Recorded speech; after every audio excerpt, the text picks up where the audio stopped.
Kolosas Kapitulo 3, versikulo 16. Manahanan nawang sagana sa inyo ang salita ni Kristo.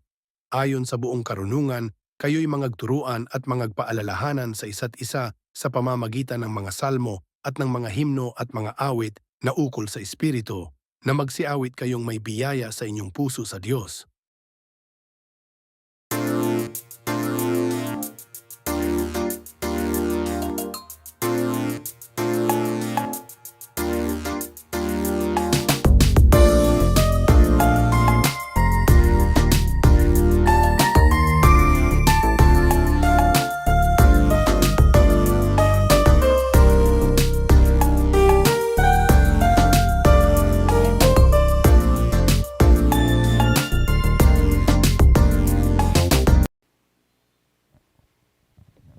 Hello!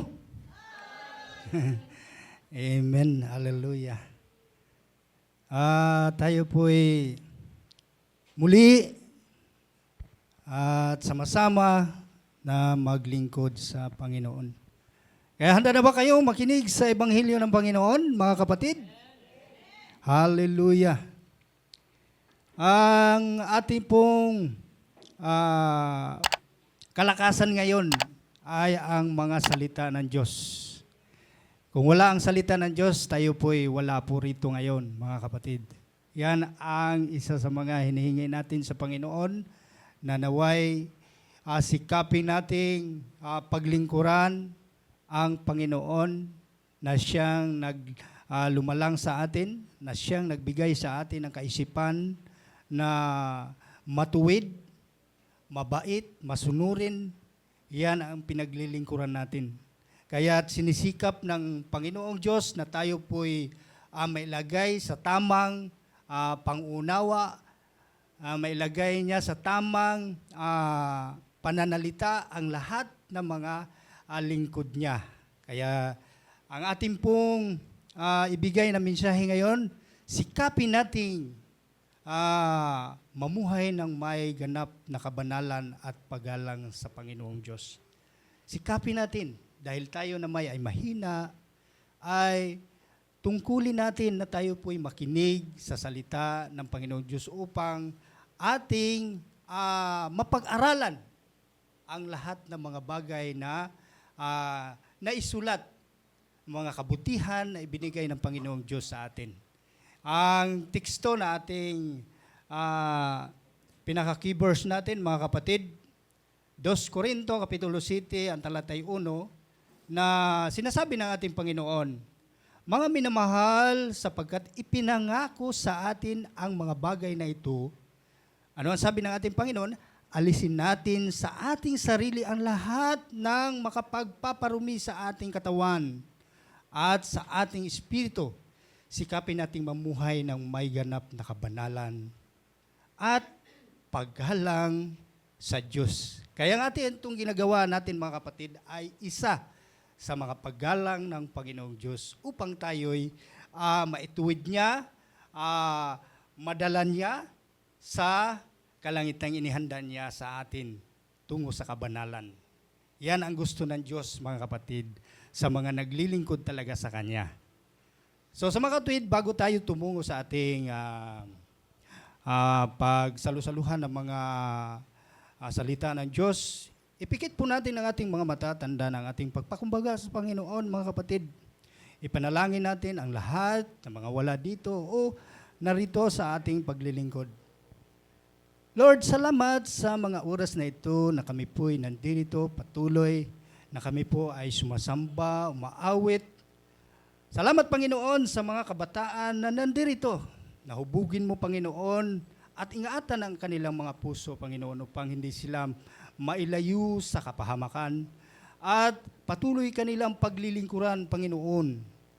Naway ang Ebanghelyong ito makatulong sa bawat isa, dahil ikaw lamang po ang nagbigay ng mga katalinuhan, Panginoon, karunungan.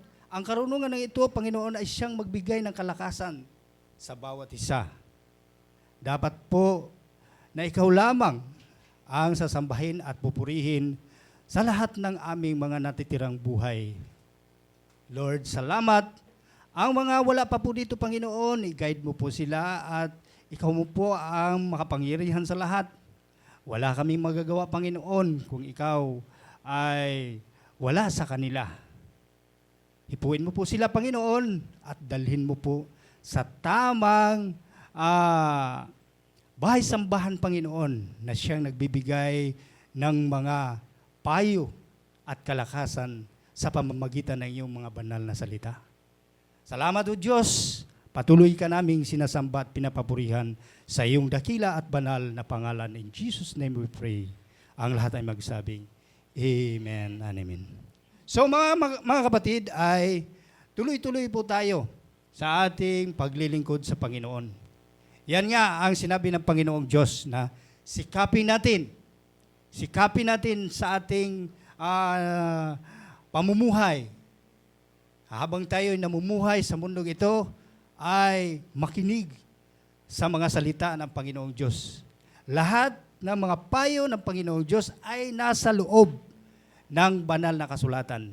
Sabagat ang banal na kasulatan, mga kapatid, mula pa nung unang panahon ay itinuro na ng ating mahal na Panginoon upang ang tao ng Diyos ay maging sakdal at maituwid sa lahat niyang mga gawang hindi karapat-dapat. Ang sabi ng Panginoon sa 2 Timoteo Kapitulo 3, ang talatay 15 hanggang 17, ito po ang sinabi ng ating Panginoon. Mula sa pagkabata at alam mo ang mga banal na kasulatan ay nagtuturo sa daan ng kaligtasan sa pamamagitan ng pananampalataya kay Kristo Jesus. Ito po raw ang banal na kasulatan ay sa pamamagitan ng banal na kasulatan ay mga daan ng kaligtasan patungo sa ating Panginoon Kristo. Ang lahat ng mga sulatan na kinasihan ng Diyos at magagamit sa pagtuturo ng katotohanan, sa pagtatama ng maling katuruan, sa pagtutuwid sa likong gawain, at sa pagsasanay para sa matuwid na pamumuhay.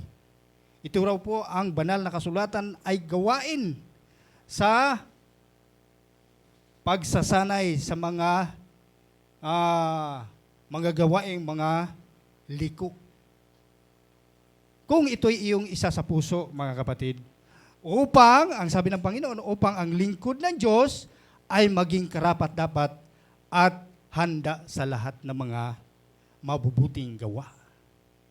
Ito po raw ang banal na kasulatan ay magtutuwid sa atin upang ihanda tayo sa mga gawang matuwid, mga kapatid. Kung ito'y iyong isa sa puso.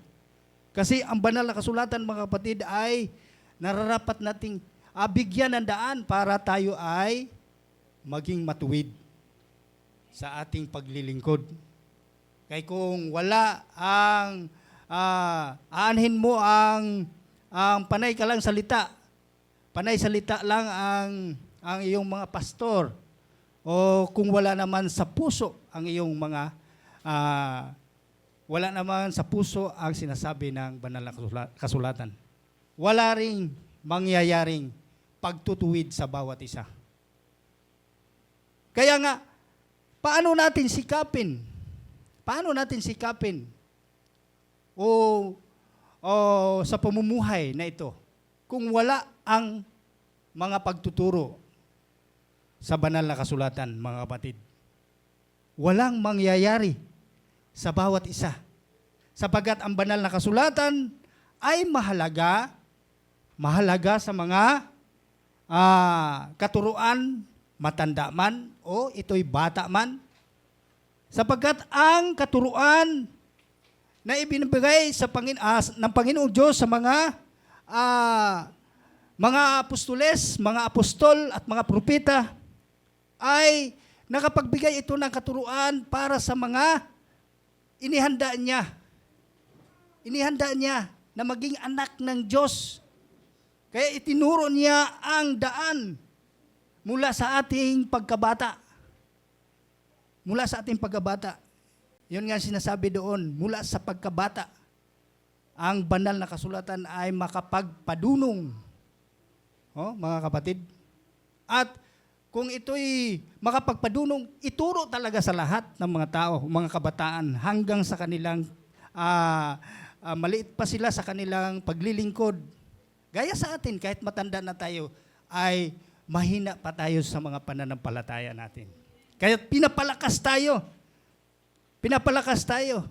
At ang inuuna dito ay magpakumbaba ka.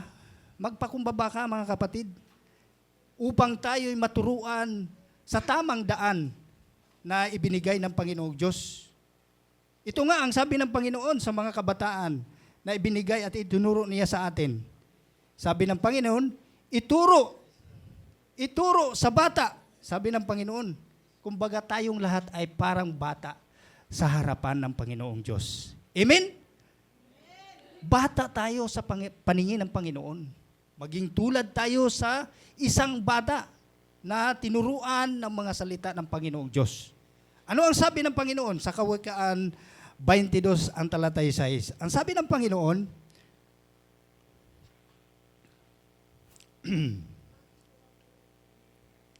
ituro sa bata ang daan na dapat niyang lakaran at hanggang sa paglaki di niya ito malilimutan. Habang tayo raw ay bata pa sa paglilingkod or bata pa sa pisikal, kailangan ituro natin, mga kapatid, ang mga daan na dapat niyang lakaran. Kasi lahat ng mga payo ng Panginoon na nandito sa banal na kasulatan ay atin lamang pong isa sa puso yan. Isa sa puso. Upang tayo'y makapaglingkod sa harapan ng Panginoong Diyos. Upang ang mga salita na sinasabi ng banal na kasulatan ay maitanim natin sa ating mga isipan at puso natin, mga kapatid. Kaya sanayin natin kung ano ang mga sinasabi ng banal na kasulatan. Paano ba natin masasanay ang ating mga sarili kung sa ating pamamahay ay may kaguluhan? Diba? Napaka mahirap sa isang naglilingkod sa Panginoon at pagdating natin sa ating pamamahay ay nandoon yung mga kaguluhan sa ating pamilya. Kaya magpasalamat na lang tayo, mga kapatid, na binigyan tayo ng mga nagmimensahe upang ating malalaman na ang banal na kasulatan na kinasihan ng Diyos ay mapakinabangan din naman sa pagtuturo, sa pagsansala, sa pagsaway. Kaya kung sinasaway tayo, mga kapatid, ay huwag nating sabihin na tayo yan ang sinasaway. Kundi ang sinasaway niyan, ayon sa banal na kasulatan, ang sinasaway yan, yung espiritong tumahan sa bawat isa. Ang sabi, mayroong nga nagsabi sa yung mga parang ako ang pinapatamaan ng pastor na ito Pero hindi po yan. Dahil ang salita ng Panginoong Diyos ay talagang tumatalab talaga yan. Tumatalab sa hanggang sa puso po yan. Hanggang puso. Kaya tayo umaaray. Ang umaaray doon, mga kapatid, ay ang espiritong tumahan na masasama sa atin. Kaya yan ang gusto ng Diyos na makinig tayo sa Ebanghelyo. Makinig. Dahil kung hindi tayo makinig, hindi po tayo maturuan ng mga salita ng Diyos. Sabi nga ng Panginoon sa Ecclesiastes 7:23, mayroon ka bang mga anak na lalaki?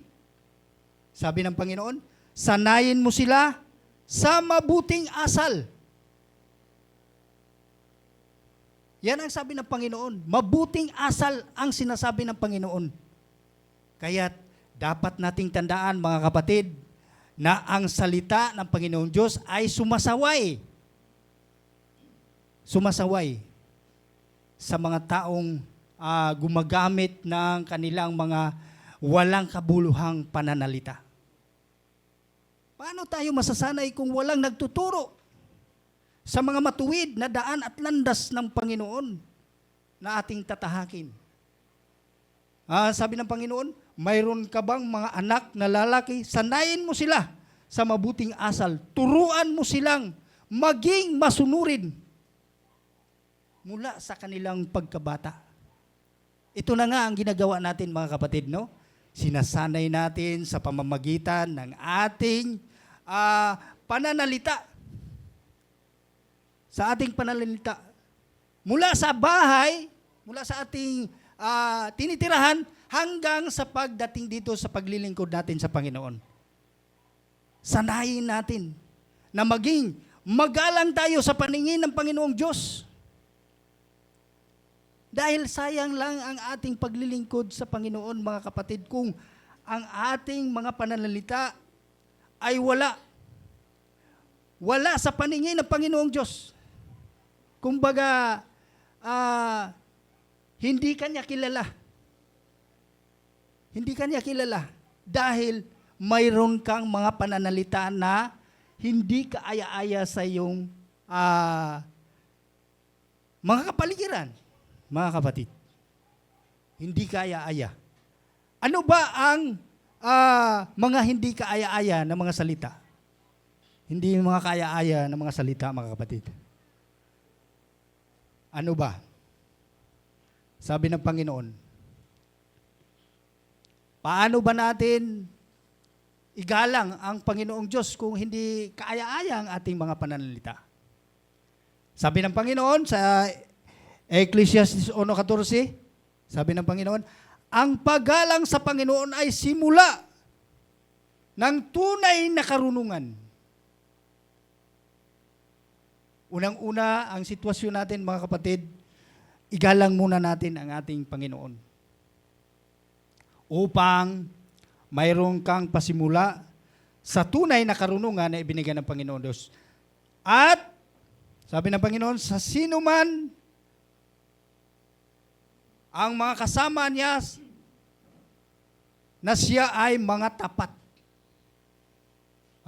Ang sabi ng Panginoon, ay magsimula ng tunay na karunungan sa sinapupunan pa ng inay, kasama na siya ng mga tapat. Igalang ninyo ang lahat ng tao. Unang Pedro 2:17. At manahin ang mahalin ang mga kapatid kay Kristo. Mamuhay kayo ng may takot sa Diyos. Mamuhay po raw tayo na may takot sa Diyos. Paano ito, mga kapatid? Ang sinabi ng Panginoon. Kaya ba natin na mamuhay tayong may takot sa Diyos? Kaya nga sikapin natin, mga kapatid, ang paglilingkod natin sa Panginoon na maging matuwid. Igalang ang lahat ng tao. Huwag humusga. Huwag natin husgahan ang mga tao na sa kapaligiran natin. Dahil pag hinusgahan natin ang isang tao na isipin natin na tayo'y ligtas na sa ating paglilingkod at sila'y wala, hindi po ganun ang Diyos, mga kapatid. Hindi. Huwag magsalita ng tapos sa kanyang paglilingkod. Huwag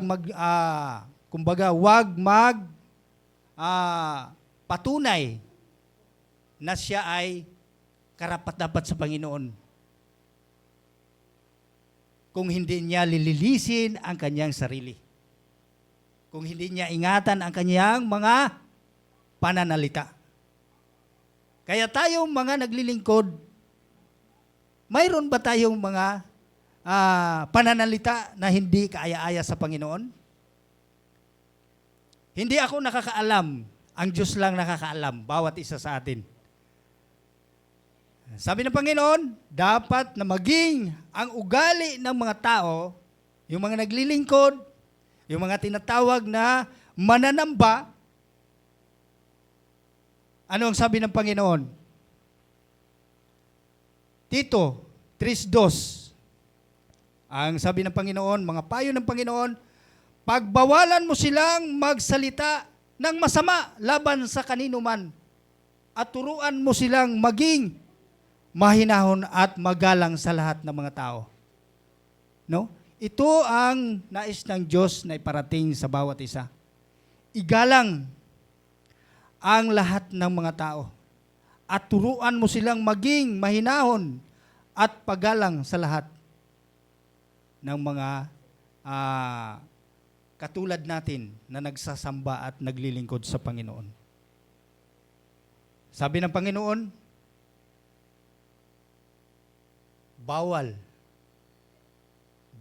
ang may mga yung lumalabas sa atin na hindi ka aya-aya.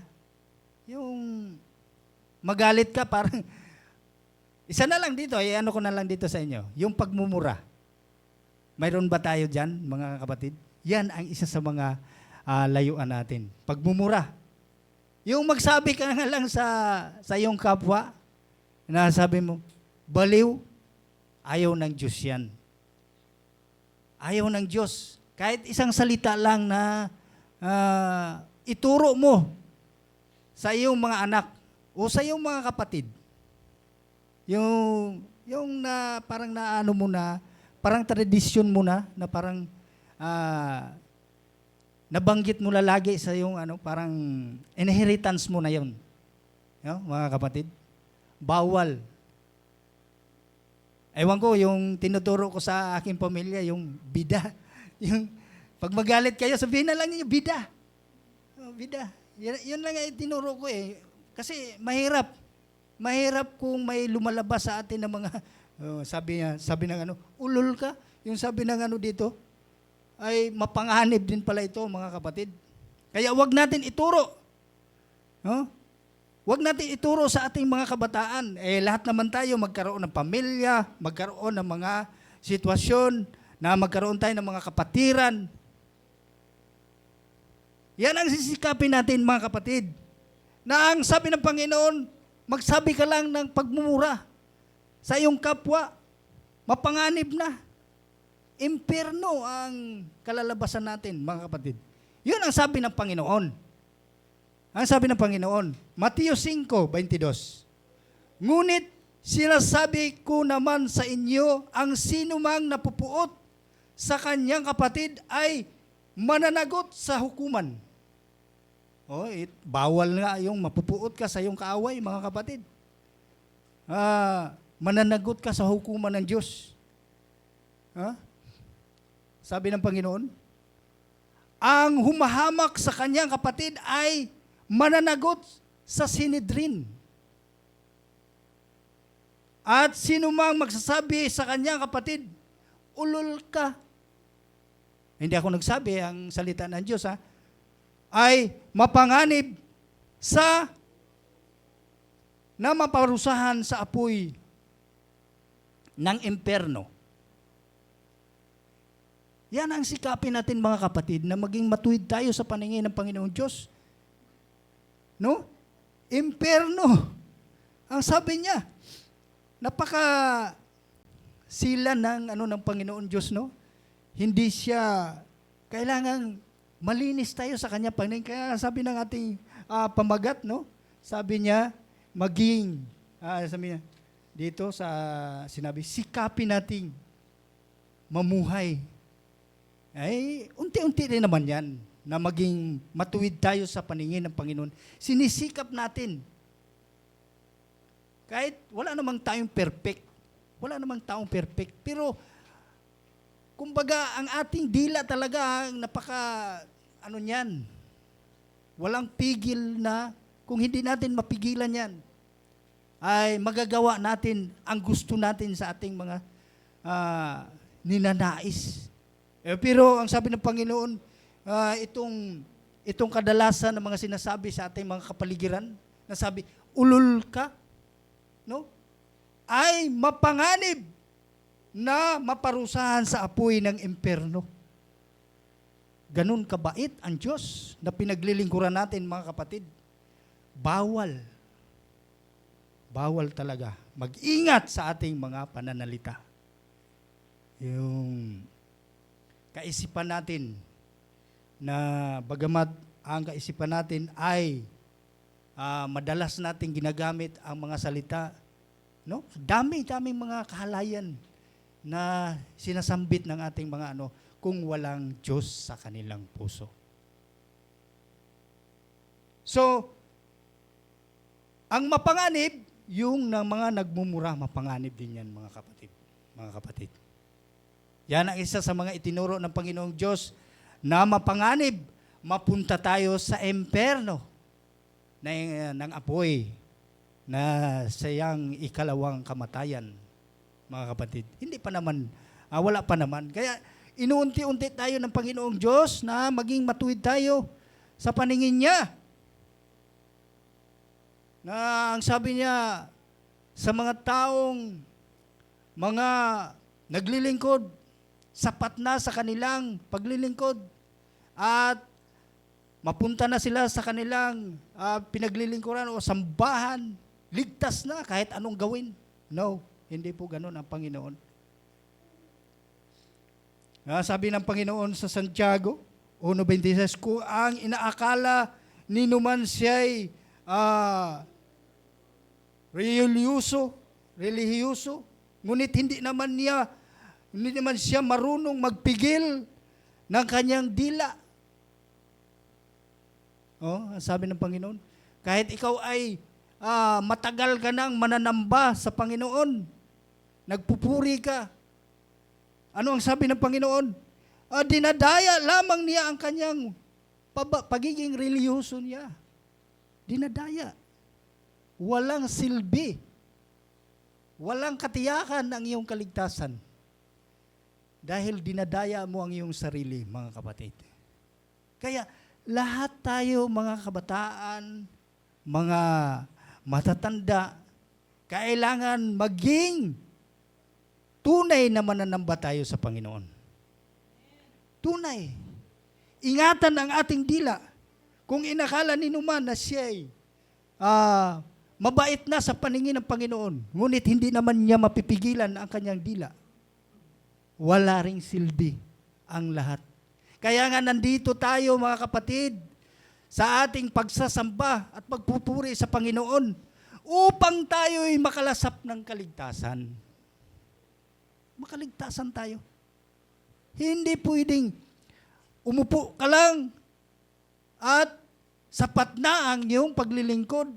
Hindi ganun. Siyasatin mo muna ang iyong sarili, mga kapatid. Kung ikay nasa kay Kristo, siyasatin muna natin. Kung tayo ba'y tama ang ating ginagawa. Sa halip kung tayo'y maging mapusok sa ating mga pananalita o sa ating mga kapatiran sa mga pamamahay, huwag nating gawin ang lumalabas sa ating mga dila na mga masama. Yan ang gusto ng Diyos, na maging matuwid tayo. Ingatan ang ating dila, mga kapatid. Dila talaga ang paapoy sa mga taong mahina ang pag-iisip. No? Dila. Ang dila ay parang apoy, isang daigdig ng kasamaang nagpaparumi sa ating buong pagkatao. Yun ang sabi ng ating Panginoon. Ang dila. Ang dila ay siyang nagpupuri sa atin. Tungo sa Diyos. Ang dila ay siyang nagpahamak sa atin. Tungo sa Diyos. Kaya nga sabi ng Panginoon, lahat ng uri ng ibon at hayop at lumalakad o gumagapang o nakatira sa tubig at kanyang paamuin na talagang napapaamo ng tao dahil sa dila. Yan ang pinakamatinik na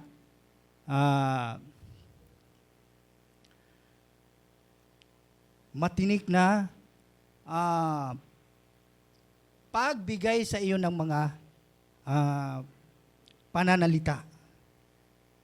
Hindi dapat nating tularan ang mga masamang dila na kung ikaw ay naglilingkod sa Panginoon.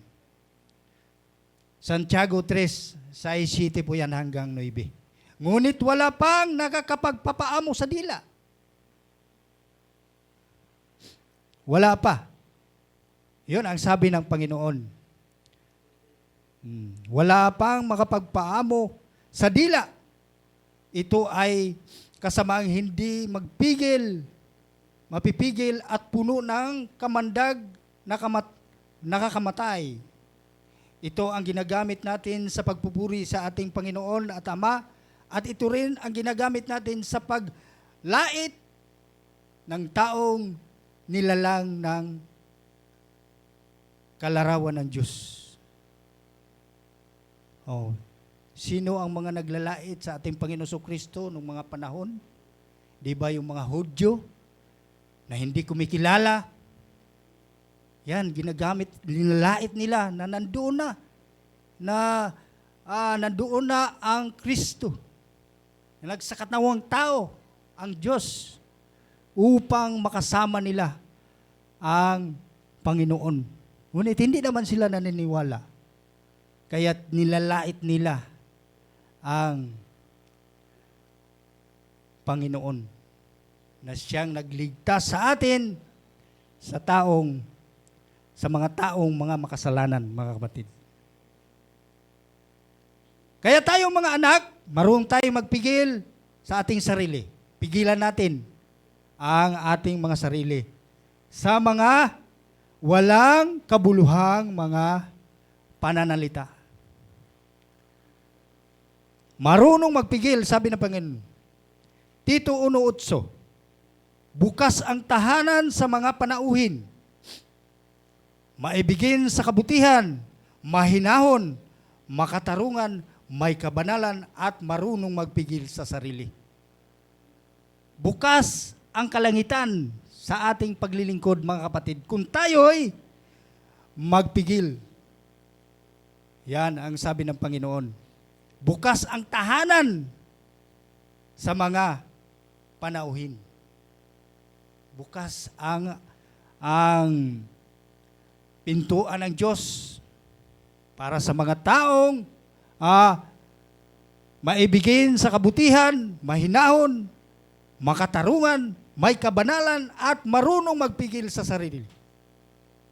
Yan ang gusto ng Diyos, mga kapatid. Ituro sa mga naglilingkod, sabi ng Panginoon, kaya nga ihanda ninyo ang inyong mga isipan para sa dapat ninyong gawin.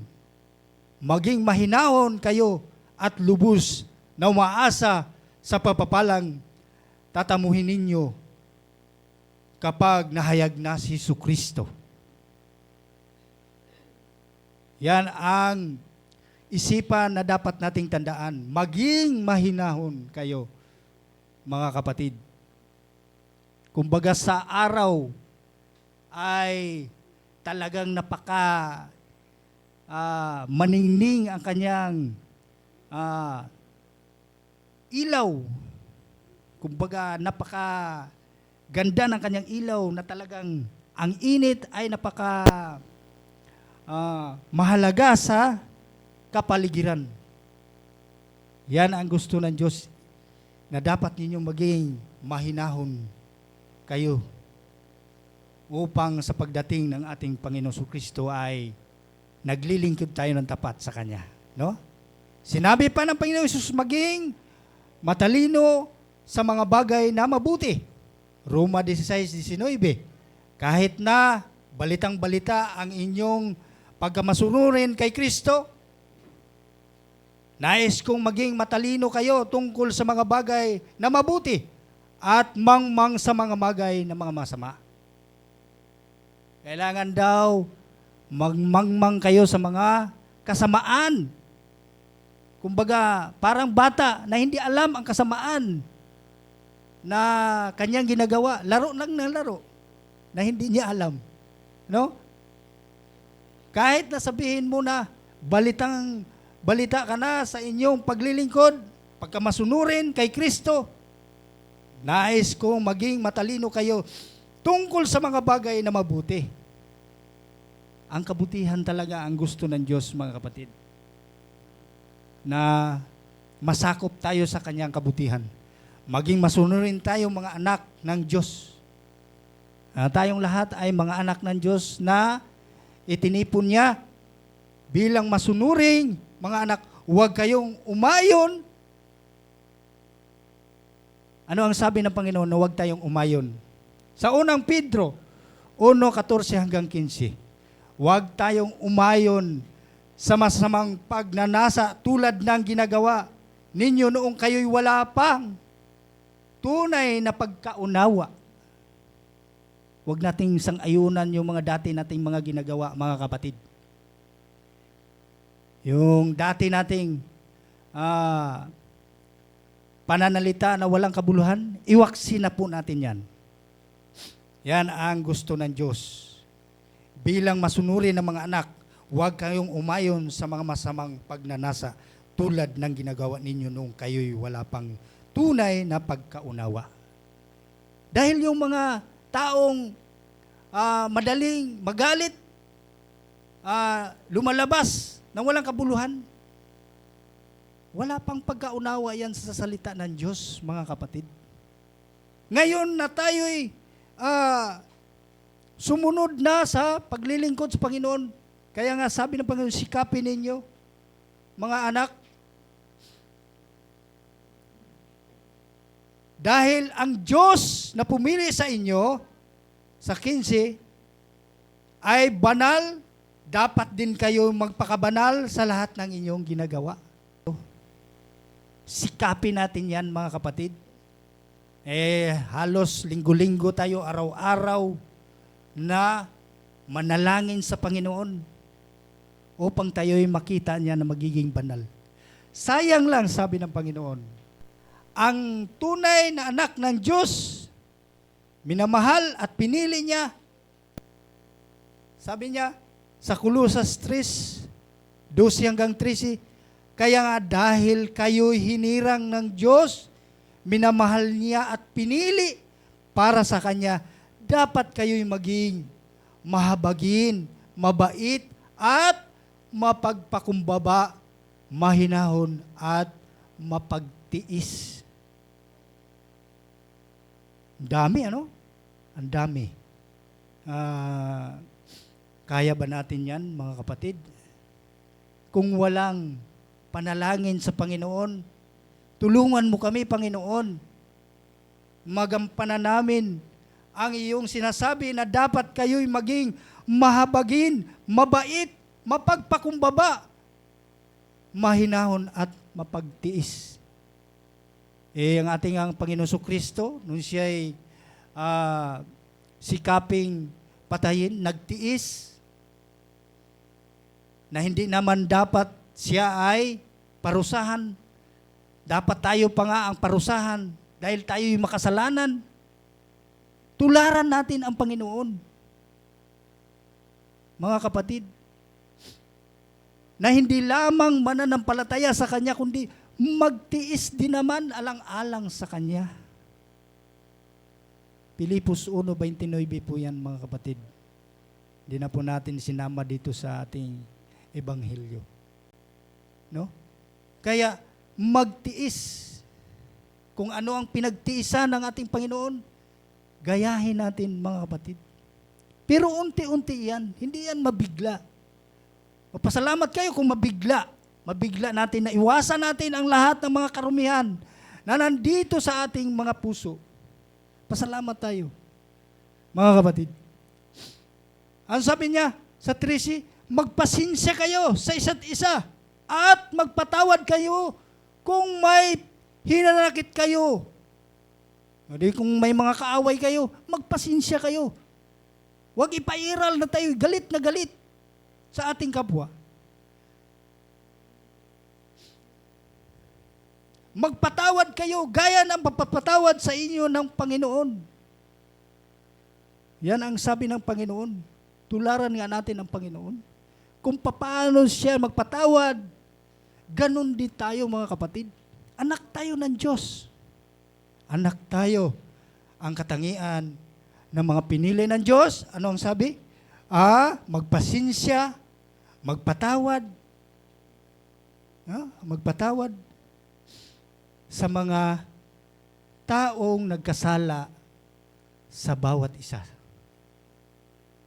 sa ating lahat. Hindi naman natin alam na may mga nag-uusig sa atin, no? Mga kapatid, may nag-uusig sa atin. Kahit sa ating mga kabataan, may mga kaaway tayo.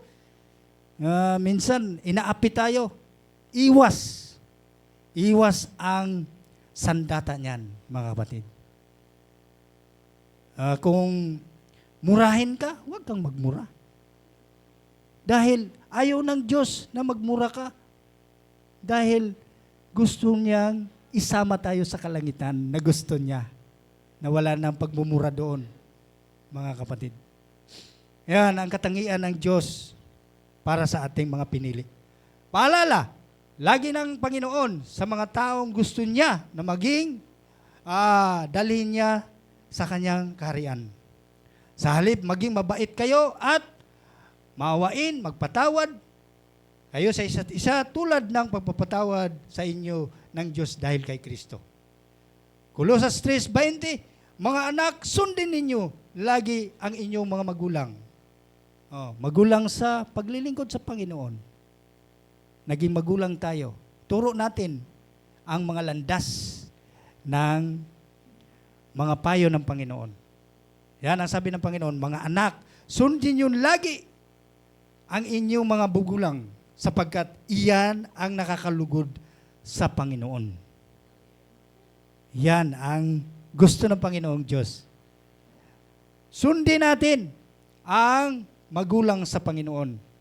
Paalala naman ng Panginoon, mga magulang, may mga magulang na tayo, magiging magulang na tayo. No? Magkaroon tayo ng pamilya, maging magulang na tayo. Ang sabi ng Panginoon, mga magulang, huwag ninyong pagalitan ng labis ang inyong mga anak. Huwag daw natin sobra-sobra na pagalitan na wala na sa disiplina. Tadyak dito, palo dito, ay bad na po yan, mga kapatid. Ang sabi nga ng Panginoon, mga magulang, huwag ninyong pagagalitan ng labis. Labis-labis. No? Huwag. Kaya masiraan sila ng loob. Ang salita ni Kristo ay nahayag ninyong lubusang manatili sa inyong puso. Yan ang sabi ng Panginoon. Kailangan manatili ang mga salita ng Panginoon. Turuan ninyo at palalahanan ang isa't isa ng may buong karunungan, buong puso kayong maawit. Dapat natin sa paglilingkod, maawit tayo, no? Magkaisa tayo sa mga awitin na itinuro sa atin ng mga naglilingkod sa Panginoon. Sino man ang mga master of singing, no? May mga talento kayo. Yan ang gusto ng Diyos, na lubusang manatili sa inyong puso. Turuan ninyo at palalahanan ang isa't isa ng may buong karunungan, buong puso, na kayo'y umaawit ng mga salmo at mga himno at mga awiting espiritual ng may pagpapasalamat sa Diyos. Kaya tayong lahat ay magpasalamat lagi. Huwag tayong sumuko. Dahil ang Diyos na siyang humahatol sa lahat, ingatan natin ang ating mga labi, ingatan ang ating mga dila, ingatan natin ang mga kaisipan natin na mga bad. No? Sabi ng Panginoon sa Roma 14:12, datapwat ikaw, bakit ka humahatol ka sa inyong kapatid? At ikaw naman, bakit ka pinawalang halaga mo ang inyong kapatid? Sapagkat tayong lahat ay natatayo sa harapan ng hukuman ng Diyos. Huhukuman tayo, mga kapatid. Kailangan tayo ay mananatiling nag-aawitan at sumasamba sa kanyang harapan. Sapagkat nasusulat, buhay ako, sabi ng Panginoon sa akin, ang bawat tuhod ay luluhod at ang bawat dila ay magpapahayag sa Diyos. Kaya ipahayag natin sa pamamagitan ng mabubuting gawain, sa pamamagitan ng ating dila, ang paglilingkod sa Panginoong Diyos. Siya ang lumalang sa atin, kaya ang lahat at ang bawat isa sa atin ay magbibigay sulit sa Diyos sa kanyang sarili. Kaya nga, iniingatan natin ang ating mga dila, mga kapatid. Dahil parurusahan tayo ng Panginoon kung hindi tayo mag-uugaling matuwid. Sikapin natin maging matuwid ang ating mag-uugali. Magpatawad. Nubusang mananatili sa ating mga puso. Turuan natin hanggang tayo'y may karunungan sa mga mabubuting aral ng Diyos, ang ating mga anak. Kung sino mang nanglulupaypay, ating palalakasin sa pamagitan ng salita ng Panginoon Diyos. Sabihin natin, kung ikaw ay nanglulupaypay, na nahirapan ka na sa iyong buhay, maglingkod ka sa Panginoon. Umawit ka sa Panginoon. Gawin mong mabuti ang iyong ginagawa. Dahil bawat isa ay hahatulan kung ang mali ang iyong ginagawa. Maraming salamat po sa Panginoon. Ang kapayapaan ay iniiwan ko sa inyo. Ang aking kapayapaan ay ibinibigay ko sa inyo. Hindi gaya ng ibinibigay ng sanglibutan ang ibinibigay ko sa inyo. Huwag magulumihanan ng inyong puso, ni matakot man. Layuan ninyo ang bawat anyo ng masama, at pakabanalin kayong lubos ng Diyos din ng kapayapaan, at ang inyong espiritu at kaluluwa at katawan ay ingatang buo, na walang kapintasan sa pagparito ng ating Panginoong Jesucristo.